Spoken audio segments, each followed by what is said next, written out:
Kabanata 1171. Pagkarinig noon, mapait na ngumiti si Sheila.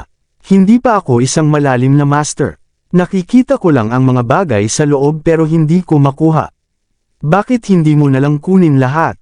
Tumango si Severin. Kinuha niya ang isang storage ring at inilabas ang lahat ng laman nito.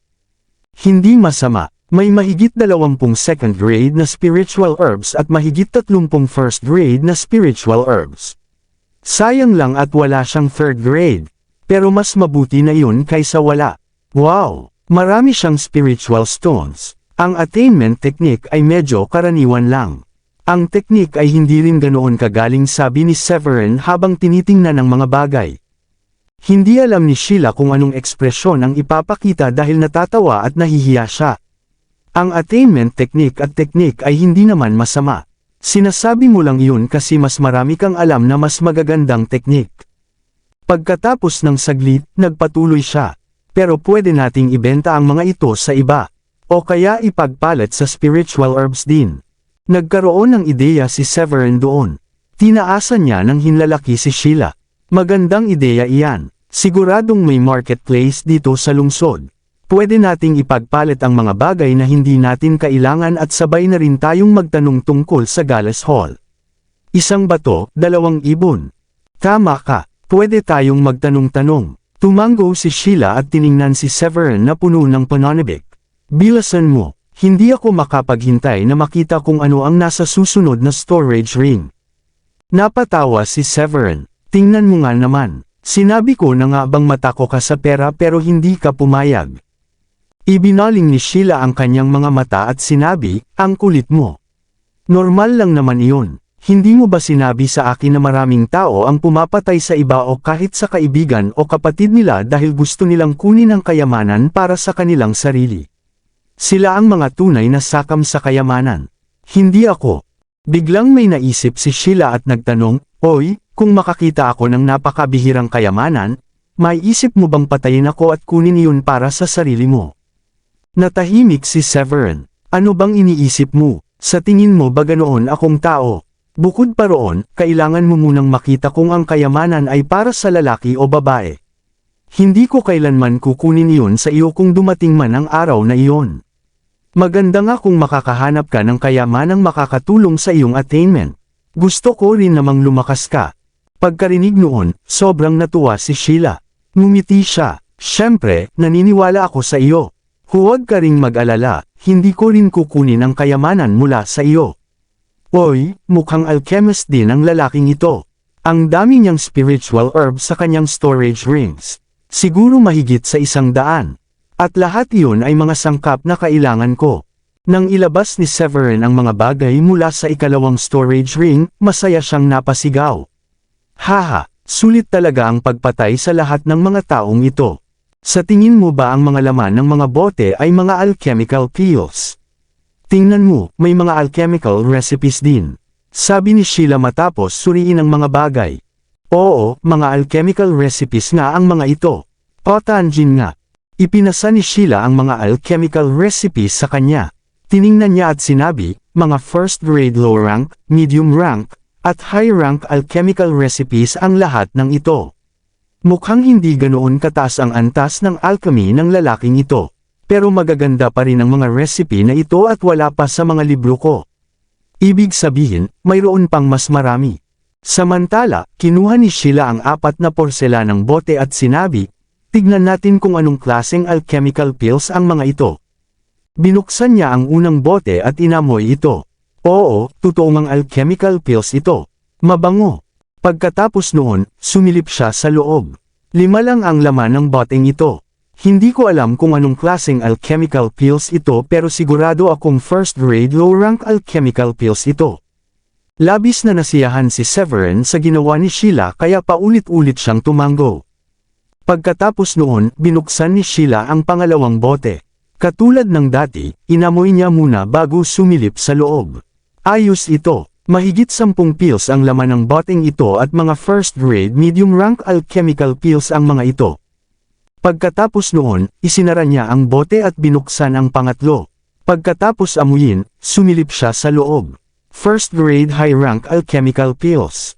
8 piraso ang laman. Hindi masama, lalo na at nakuha lang natin ito sa ibang tao. Ang mga alchemical pills na ito ay bagay para sa mga profound master. Kinuha ni Severin ang bote at tiningnan. Hindi ganoon kaganda ang kalidad ng mga alchemical pills na ito. Sa tingin ko, kakasimula pa lang niya bilang isang first-grade high-rank alchemist. Habang nagsasalita si Severin, binubuksan na ni Sheila ang ika-4 na bote. Tulad ng dati, aamuyin niya sana ito muna. Pero biglang lumabas ang kulay rosas na usok mula sa bote nang buksan niya ang takip. Inamoy ito ni Sheila at sinabi, "Ang bango, pero parang hindi ito amoy ng alchemical pill." Tiningnan ito ni Severin at biglang naningkit ang mga mata nito. Nako, sigurado akong hindi ginagamit ang boteng ito para sa mga alchemical pills. Agad niyang inagaw ang bote at mahigpit na sinarado.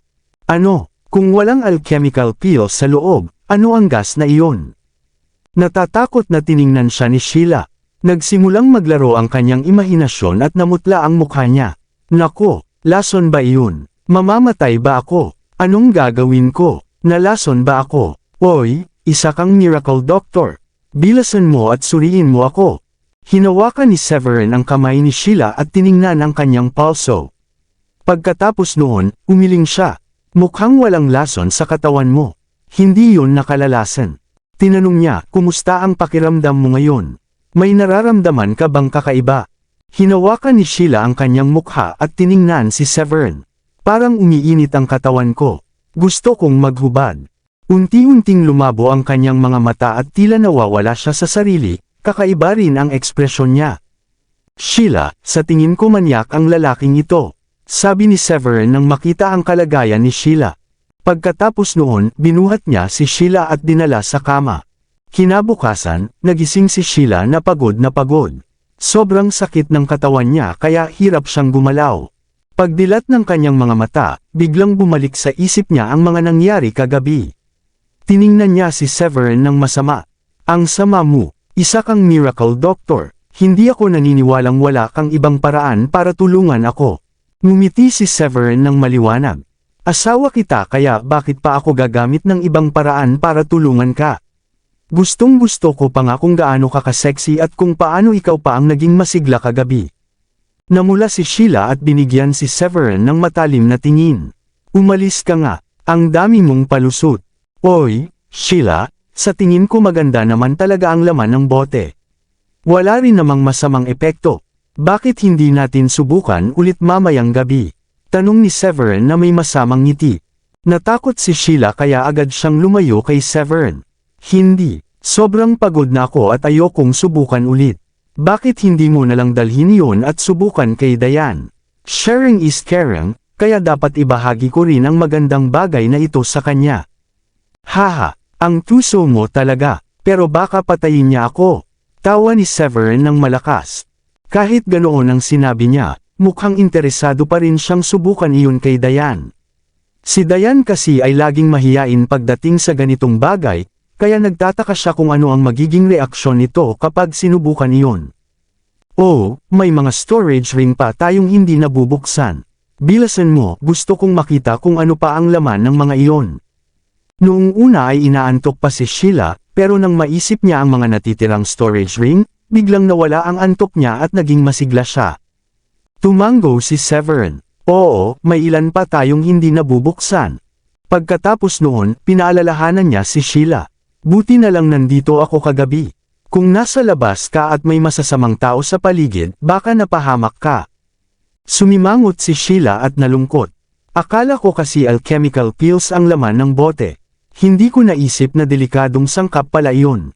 Kailangan ko sigurong maging mas maingat pa. Pinasigla siya ni Severin. Hindi naman lubos na kasalanan mo iyon. Nagsisimula ka pa lang sa mundo ng attainment. Una mo palang karanasan kaya madali kang maloko. Masyado pa mababa ang attainment mo pati na rin ang telekinesis mo. Ano ang dapat kong gawin? Tanong ni Sheila ng seryoso. Ipinaliwanag ni Severin, kapag hindi natin alam kung ano ang laman ng porselanang bote, huwag mo agad itong aamuyin pag binuksan mo. Pinakamainam na pigilan mo muna ang paghinga mo para maiwasan ang nangyari sa iyo kagabi. Pagkatapos ng saglit, nagpatuloy siya. Para sa mga may mataas na attainment, pwede munang scan ang bote gamit ang telekinesis bago ito buksan para malaman kung ano ang laman. Kung mahina pa ang telekinesis mo o hindi mo pa ito magamit, lumayo ka muna sa bote pagkatapos mo itong buksan para makasiguro na walang gas na lalabas. Kahit wala kang makita, kailangan mo pa ring manatiling malayo at pigilin ang paghinga mo habang tinitingnan ang loob. Kapag sigurado ka ng hindi delikado ang laman, saka mo palang ito amuyin. Hindi magandang ideya na agad mo itong amuyin pagkatapos buksan, at huwag mo ring buksan ito nang masyadong malapit sa iyo. Sa wakas, naintindihan ni Sheila. Naiintindihan ko na. Kailangan ko talagang mag-ingat sa susunod at maging alerto palagi. Sige, tignan natin kung ano pa ang laman ng ibang storage ring. Sana maraming spiritual herbs. Nakangiting sabi ni Sheila. May mga spiritual herbs sa natitirang storage ring, pero kaunti lang. Halatang mas kakaunti ito kaysa sa mga nakuha nila mula sa storage ring ng alchemist. Sa kabuuan, labis na nasiyahan si Severin sa mga nakuha nila. Oy, Sheila, kumusta ang pakiramdam mo matapos mong inumin ang spiritual alcohol? Nararamdaman mo bang mas lumakas ang kapangyarihan sa katawan mo? Tanong ni Severin na may kuryosidad. Agad na kinuyam ni Sheila ang kanyang kamao. Oo, sa tingin ko mas malakas na ako. Suntukin mo ako, huwag mong pigilan, sabi ni Severin. Napakunot ang noo ni Sheila. Hindi ko kaya, mahal na mahal kita, hindi ko kayang saktan ka. Mapait na ngumiti si Severin. Mas mataas ang attainment ko kaysa sa iyo at mas matibay ang katawan ko. Hindi mo ako masasaktan sa suntok mo. Sige na, suntukin mo ako. Mahirap husgahan ang lakas ng isang Grandmaster. Malalaman ko lang ang antas mo kapag umatake ka. Patuloy na nakasimangot si Sheila. Nakakainis naman. Hindi ko talaga kaya. Bilasan mo. Gusto kong makita kung anong antas ka na. Ayos lang, pangako ko. Ibuhos mo lang ang lahat ng lakas mo. Giit ni Severin ng may diin. Sige na nga. Sa wakas, ikinuyong ni Sheila ang kamao niya nang may pag-aatubili at sinuntok si Severin sa tiyan gamit ang buong lakas niya. Walang naramdamang sakit si Severin. Sa halip, natuwa pa siya. Haha, hindi masama. Ang lakas mo ay katumbas na ng level 9 Grandmaster. Bibigyan kita mamayang gabi ng first grade low rank alchemical pill. Kaya mo na iyon. Pwede mong subukang makamit ang breakthrough para maging level 1 profound master. Wow! Sigurado ka bang level 9 Grandmaster na ako? Tuwang-tuwa na tumalon si Sheila. Ang galing! Isa na akong level 9 Grandmaster at pwede na akong sumubok maging level 1 Profound Master mamayang gabi. Sa wakas, magkakaroon na ako ng tunay na attainment kapag naging Profound Master ako. Hinampas ni Severin ang kanyang puwitan. Maligo ka na. Gabi na at kailangan na nating umalis. Handa na ako. Tiningnan siya ni Sheila ng masama. Fine. Makalipas ang ilang sandali, sabay silang umalis ng hotel. Samantala, sa punong tanggapan ng Night Sky Gang, isang magandang dalagang nagngangalang Evelyn ang nakaupo habang mariing nakakuyom ang kamao at may lungkot sa mukha. Siya ang anak ni David. Buwisit, sino ang demonyong pumatay sa ama ko at sa mga matatanda? Ito na ba talaga ang katapusan ng Night Sky Gang? Miss Evelyn, payo ng mga tagapag-alaga na ibenta mo na lahat ng negosyo para makuha natin ang parte ng pera at maghiwa-hiwalay na lang tayo, sabi ng isang matandang lalaki. Ang pangalan niya ay Abel, isang butler na nagtatrabaho para sa mga letterman.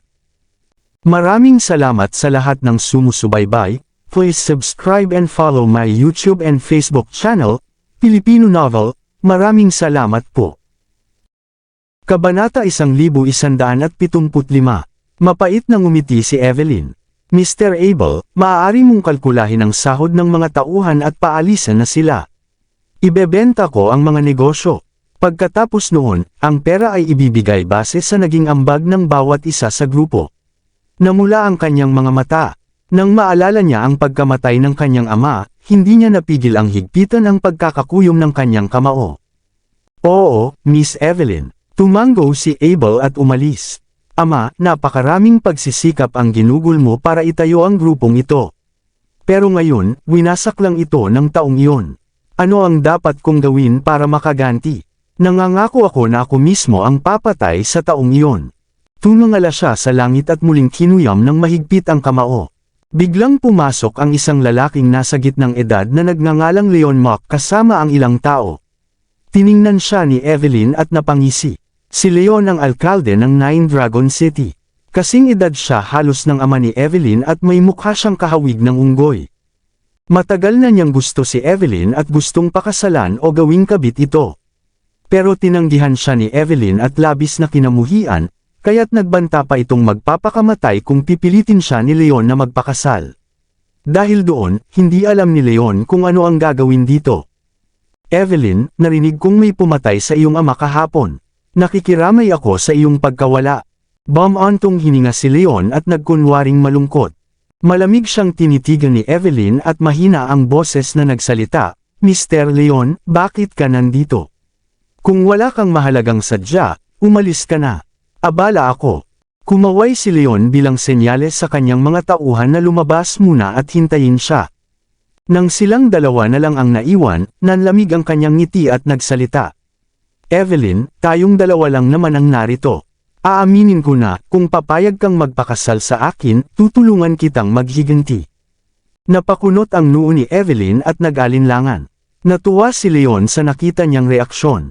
Lumapit ito at niyakap sa bewang si Evelyn. "Halika, punta tayo sa kwarto mo. Kapag nakatulog ka sa tabi ko, nangangako akong papatayin ko ang lalaking iyon para sa iyo." Tiningnan siya ni Evelyn at nagpasya. "Mr. Leon, totoo ba ang lahat ng sinabi mo?" Tuwang-tuwa si Leon sa narinig. Sa wakas, matutupad na ang matagal niyang nais. Hindi siya kailanman pinansin ni Evelyn hanggang sa araw na iyon. Ang pagbagsak ng night sky gang ang siyang nagbigay sa kanya ng pagkakataong matulog kasama si Evelyn. "Siyempre, kung gusto mo, pakakasalan kita ngayon din at magiging asawa kita." Tumawa si Leon. Hinawakan niya ang kamay ni Evelyn at sinimulang himasin ang likod nito. Matapos mag-isip si Evelyn, kinagat niya ang labi at nagsabi, "Pwede akong matulog kasama ka pero hindi ako magpapakasal sa iyo." Pagkarinig noon, napakunot ang noo ni Leon. Nag-isip siya sandali at tumango. "Ayos na rin yan. Pero kailangan mong maging kabit ko sa loob ng 3 taon at dapat kang pumunta sa tuwing tatawagan kita. May kasunduan ba tayo?" Pagkatapos ng sandaling pag-aatubili, nagpatuloy siya. "Yung lalaking yun ay pumatay ng maraming tao kasama ang tatay mo. Malamang isa siyang level 8 warrior king. Hindi magiging madali kung gusto kong patayin siya. Kaya kailangan mong maging kabit ko ng hindi bababa sa 3 taon bilang kapalit." Nang inig si Evelyn, plano niyang gamitin ang kanyang katawan bilang kapalit ng tulong ni Leon para mapatay si Severin. Hindi niya inakalang hihilingin ni Leon na samahan siya ng 3 taon. 3 taon ng kanyang kabataan ang pinag-uusapan nila ngayon. Biglang binitiwan ni Leon ang bewang ni Evelyn, lumingon, at nagkunwaring mayabang. "Evelyn, dapat alam mong ako lang ang makakatulong sa iyo. Kung hindi, ang pinakamagandang opsyon mo ay ang gobernador. Alam mo naman na hindi ka tutulungan ng gobernador. Wala ka ng ibang mapagpipilian. At huwag mong kalimutan na ako ang alkalde ng lungsod na ito. Makapangyarihan at mayaman ako. Maaari kong makuha ang kahit anong uri ng babae na gusto ko." Pagkatapos noon, nagkunwaring aalis na siya. "Kung hindi ka pa nakakapagdesisyon, maaari kang mag-isip ng ilang araw. Pero hindi ko masisiguro kung matutulungan pa kitang hanapin siya kapag umalis na siya sa lungsod. Hindi madaling subaybayan ang isang tao." "Sang-ayon ako," agad na sabi ni Evelyn. Tulad ng nabanggit ni Leon, natatakot din siyang baka umalis ng lungsod si Severin at hindi na siya matulungan ni Leon kahit pumayag siya pagkalipas ng ilang araw. Si Leon na nakatalikod kay Evelyn ay tuwang-tuwa. Matagal na niyang pangarap na makatulog kasama si Evelyn at ngayon pumayag pa itong makasama niya ng 3 taon. 3 taon ay mahabang panahon. Pagkatapos ng 3 taon, malamang magsawa na siya rito at wala na rin siyang pakialam kahit gustuhin ni Evelyn na umalis. Bukod pa roon, halos wasak na ang Night Sky Gang. Kung magiging mabuti siya kay Evelyn, may posibilidad na mahulog ang loob nito sa kanya at baka hindi na siya iwan kahit sabihin pa niyang umalis na ito. Sa sandaling ito, labis ang kasiyahan ni Leon. Gayunpaman, nagkunwari siyang kalmado at tumingin muli kay Evelyn. "Tandaan mo ang pangako mo. Ngayon, gusto kong matulog kasama ka." Tumalikod si Evelyn at pumasok sa kanyang villa papunta sa silid tulugan. Tuwang-tuwa si Leon at mabilis siyang sumunod. Nang maisara ang pinto, hindi na siya nakapagpigil. Binuhat niya si Evelyn papunta sa kama at inihagis ito roon. Tiningnan ni Evelyn si Leon at nakaramdam ng matinding pagkasuklam dahil kailangan niyang makatulog sa isang lalaking kasing edad ng kanyang ama. Sa kabila nito, tiniis niya habang mahigpit na nakasara ang kamao at nakatingin sa kisame na walang emosyon sa mga mata. Tumalon si Leon sa ibabaw niya at hinalikan siya. Makalipas ang isang oras, tumayo siyang labis ang kasiyahan. Habang nakatingin sa kama, malamig niyang sinabi, "Evelyn, matagal ko nang pinapangarap na makatulog kasama ka at natupad na ang pangarap ko ngayon." Haha! Nagpatuloy siya ng masaya. Pero hindi ko alam na unang beses mo pala ito. Akala ko nagkaroon ka na ng 2 nobyo noon. Talagang nagulat ako na birhen ka pa pala. Tunay ngang nakagulat iyon kay Leon. Tumindig si Evelyn at nagsuot ng damit. Tandaan ang pangako mo. Kailangan mong patayin ang lalaking iyon at gusto kong makita ang bangkay niya sa loob ng 3 araw. Maraming miyembro ng Night Sky Gang ang nakakita sa kanya noon. Isang binata siya. May magandang babaeng kasama niya. Kaya mag-isip kang mabuti bago mo subukan akong lokohin. Lumapit si Leon, niyakap si Evelyn, at hinalikan siya. Huwag kang mag-alala, darling.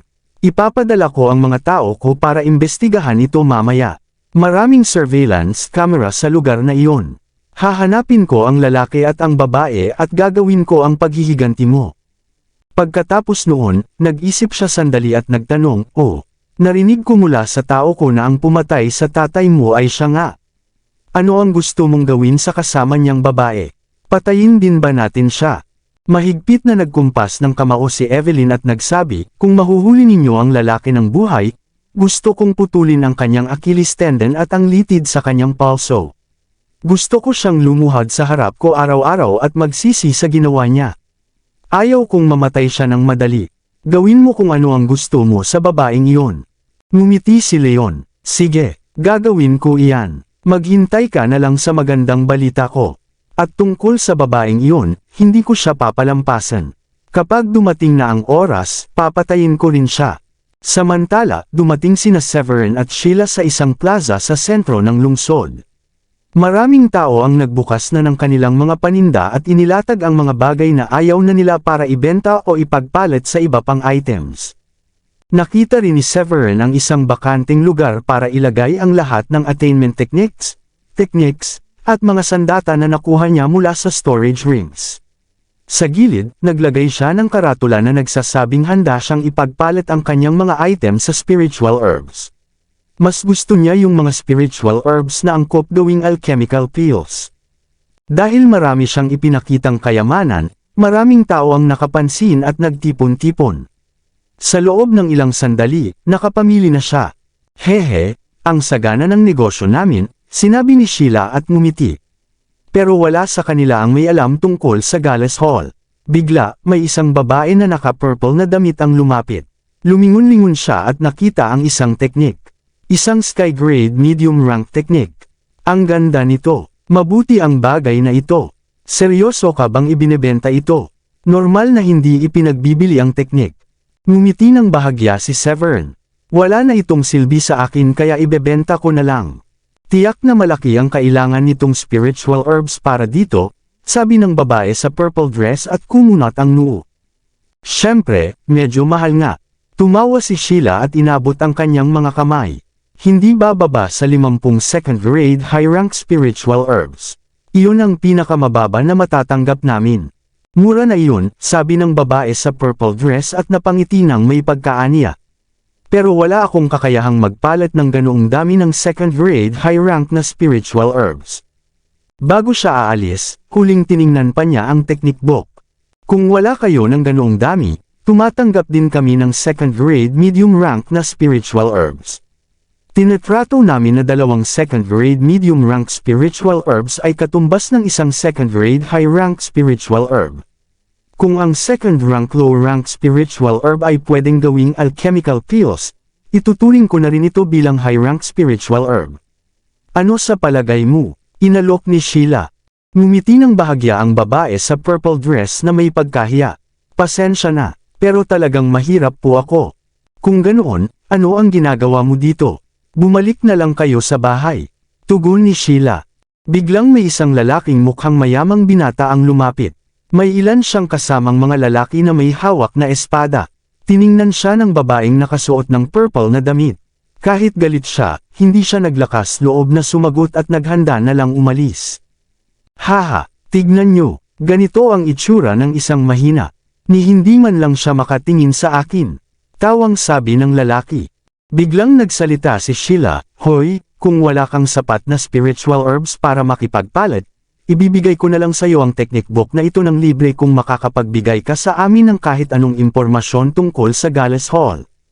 Sa una, hindi naman umaasa si Sheila na may mangyayari, pero biglang lumiwanag ang mga mata ng babaeng naka-purple. Talaga, sigurado ka bang hindi mo ako niloloko? Nagkatinginan sina Severin at Sheila at natuwa dahil ibig sabihin noon ay alam ng babaeng naka-purple ang tungkol sa Gales Hall. Siyempre hindi. Miss, may impormasyon ka ba tungkol sa Gales Hall? Tanong ni Severin na nakangiti. Sumagot ito, siyempre meron. Tama ang nilapitan mo dahil isa akong tagapangalaga ng Gales Hall. Ayos yan, masayang sabi ni Sheila habang tumalon sa tuwa. Natutuwa rin si Severin. Inabot niya ang kamay para kunin ang technique book at ibinigay iyon sa babae. Haha, ipinagmamalaki mo pang tagapangalaga ka ng Gales Hall gayong isa ka lang level 9 Profound Master. Ibig sabihin lang niya na napakahina ng Gales Hall. Kung hindi, sa tingin mo ba tatanggapin ka ng ibang gang bilang tagapangalaga? Bakit ka pa nagmamalaki kung dapat nahihiya ka? Muling nang asar ang lalaki at pinrovoke ang babaeng naka-purple. Hayden Fulton. Sobra ka na, galit na sabi ng babaeng naka-purple habang mahigpit ang kamao at matalim ang tingin. Bakit ka nagagalit? Sinasabi ko lang naman ang totoo. Ano, sige, suntukin mo ako kung galit ka talaga. Haha, patuloy na pang-aasar ni Hayden. Ayokong makipag-usap sa'yo. Pinigil ng babaeng naka-purple ang sarili na pinagdikit ang ngipin at mariing tumapak sa lupa habang tinalikuran si Hayden. Haha, unan. Ganyan talaga ang isang mahina.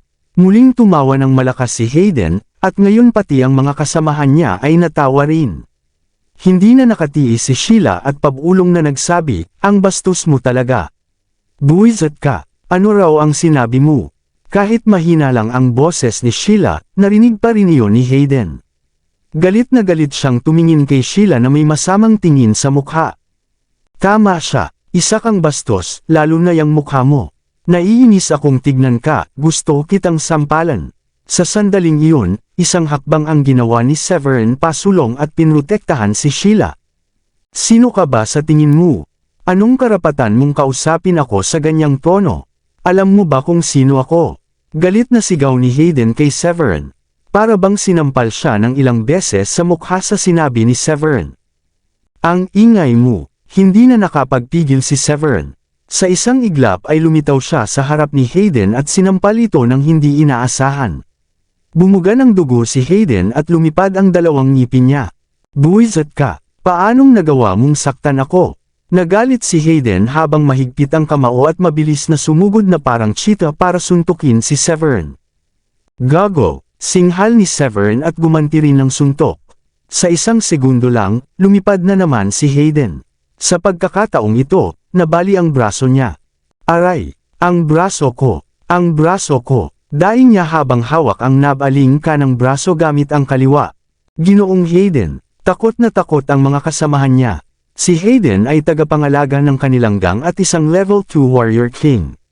Pero tinalo siya ni Severin nang walang kahirap-hirap. Buwisit, kagat-labing sabi ni Hayden. Bilasan ninyo at buhatin ako paalis dito. Doon lang natauhan ang mga tao niya at agad siyang binuhat palayo sa lugar. Nako, bakit ninyo siya sinaktan? Siya ang tagapangalaga ng Starlight Gang. Ang ama niya ay isa sa mga nakatatandang pinuno ng gang na iyon, at ang dahilan kung bakit siya mayabang, sabi ng babaeng naka-purple habang nakakunot noo at nakatingin kina Severin at Sheila. Ngumiti lang si Severin, at tinanggal ang mga ipinakitang gamit, inilagay sa isang storage ring, at iniabot iyon sa babaeng naka-purple. Miss, dahil isa kang tagapangalaga ng Gales Hall, maaari mo ba kaming dalhin doon?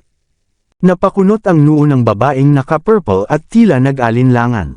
Maari ko bang malaman kung bakit ninyo gustong pumunta sa Gales Hall?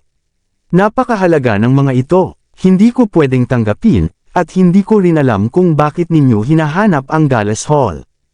Nag-aalala siya na baka may masamang balak si Severin laban sa Gales Hall. Sa nakita niya kanina, halatang napakalakas ni Severin. Kung balak nitong manggulo sa Gales Hall, baka dalhin pa niya mismo ang isang kaaway doon. Kabanata 1180. Magalang na nagpakilala si Severin habang nakayuko ng bahagya.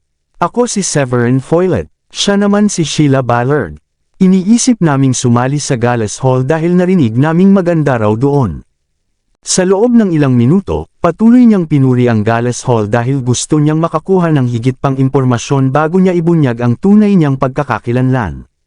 Matapos ang karanasan niya sa Taurus Hall, napagtanto niyang mas mabuting itago muna ang kanyang identidad. Tahimik namang natawa si Sheila sa sarili at naisip na magaling talaga si Severin sa pag-imbento ng mga kwento.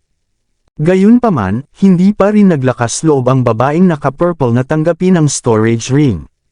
Tiningnan niya silang may kakaibang ekspresyon. Sa antas ng lakas mo, maaari ka nang maging nakatatanda ko. Wala ka ng dahilan para sumali sa Gales Hall. Pagkatapos ay ipinakilala niya ang sarili. Oh, ako nga pala si Elaine Turner. Mas mabuti nang umalis tayo rito ngayon. Magkakaroon tayo ng problema kapag dinala rito ni Hayden ang kanyang ama para hanapin tayo. Tumango si Severin at umalis silang tatlo. Naglakad silang magkatabi. Nagpatuloy si Elaine, pasensya na, pero kung iniisip ninyo talagang sumali, tanging si Sheila lang ang maaaring tanggapin ng Gales Hall. Kumunot ang noo ni Severin at nagtanong na may pagtataka, bakit hindi ako pwedeng sumali? Mas mababa ang antas niya kaysa sa akin, pero siya ay pwedeng sumali at ako hindi. Tiningnan siya ni Elaine at tila naguguluhan. Pasensya na, pero tanging mga babae lang ang tinatanggap sa Gales Hall. Paano naman ang mga nakatatanda? Wala bang lalaki kahit isa? Tanong ulit ni Severin. Umiling si Elaine na may ngiti. Wala. Ang Gales Hall ay para lamang sa mga babae. Nag-isip si Severin at nagsabi, kung dadalhin mo ako roon, ibibigay ko sa iyo lahat ng laman ng storage ring na ito. Walang duda, natukso si Elaine sa alok. Nakita niya mismo nang ilagay ni Severin sa loob ang mga sandata, mga teknik, at mga aklat ng teknik. Tiningnan siya ni Elaine at nagtanong, totoo, ibibigay mo sa akin ang storage ring na ito kung dadalhin kita sa Gales Hall. Pero huwag mo akong sisisihin kapag tinanggihan kayo pareho. Ngumiti si Severin. Siyempre, hindi ka namin sisisihin. Sigurado akong tatanggapin kami kapag dinala mo kami roon. Haha, ang tiwala mo talaga sa sarili. Sige, dadalhin ko kayo at subukan ninyo. Tuwang-tuwa si Elaine. Kahit nagdududa siya sa sinabi ni Severin, pumayag pa rin siyang dalhin sila sa Gales Hall kapalit ng lahat ng laman ng storage ring. Matapos makipag-usap sa kanila ng matagal, naramdaman niyang hindi naman sila masamang tao. Kung masama sila, hindi sana nila siya tinulungan ng inaapi siya ni Hayden. Kung ganoon, tara na. Iyon na ang storage ring na ito. Bahagyang ngumiti si Severin at inihagi sa kanya ang storage ring. Agad niya itong sinalo at itinago sa ligtas na lugar. Pagkatapos noon, dinala ni Elaine sina Severin at Sheila papunta sa Gales Hall ayon sa napagkasundoan. Sa Stormy Moon Sect naman, hinanap ni Draven si Meldrick. Meldrick, may masamang balita ako. Sabi ni Itay, wala pa rin siyang natatanggap na balita tungkol sa pagkamatay ni Severin. Nagpadala siya ng mga tao sa South County at sinabi nilang buhay pa rin siya. Nang itim ang mukha ni Meldrick. Paano pa siyang buhay? Ibig mong sabihin, siya ang pumatay kay Ronnie. Dapat nakabalik na siya ngayon. Sumagot si Draven, imposible iyon. Sa tingin ko, si Severin ay level 3 Warrior Emperor lang, at si Ronnie ay level 7 Warrior Emperor. Hindi ko ma-imagine kung paano niya matatalo si Ronnie. Tiningnan ni Meldrick si Draven at nagtanong, kung ganoon, sagutin mo ito, bakit hindi pa rin bumabalik si Ronnie? Alam mo namang umalis siya para patayin si Severin.